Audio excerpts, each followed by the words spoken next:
Now, the European Union has reduced the amount of monthly allowances paid to soldiers serving under the Amision force in Somalia, a move likely to affect their morale in fighting the shaabab militants. This as President Uhuru Kenyatta, while addressing the AU summit in Ethiopia, pitched for more powers for Amisom. And as Murimi Mwangi now reports, the UN Secretary General Ban Ki-moon called on the global community to assist Africa in fighting al-Shabaab and Boko Haram. As Kenya and Amisom continue to review details of the devastating Adde KDF base attack, President Uhuru Kenyatta has now raised concern that the al-Shabaab has changed tact and asked the global community to review the Amisom mandate in Somalia, giving the troops more powers to go after the enemy. Sentiments which UN Secretary General Ban Ki-moon seemed to take note of, as he pledged on the need for the global community to assist Africa cripple the Boko Haram in West Africa and al-Shabaab in East Africa. I applaud the efforts of Amison to stabilize the country and support peaceful elections.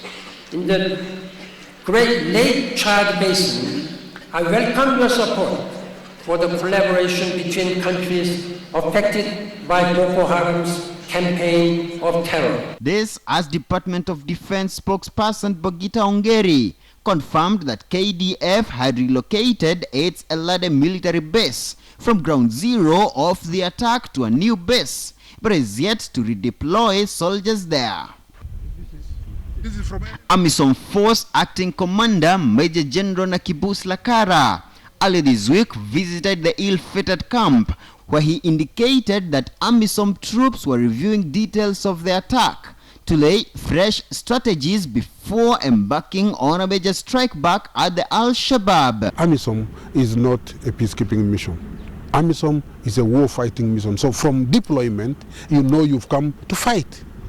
And in a fight, of course, there are casualties.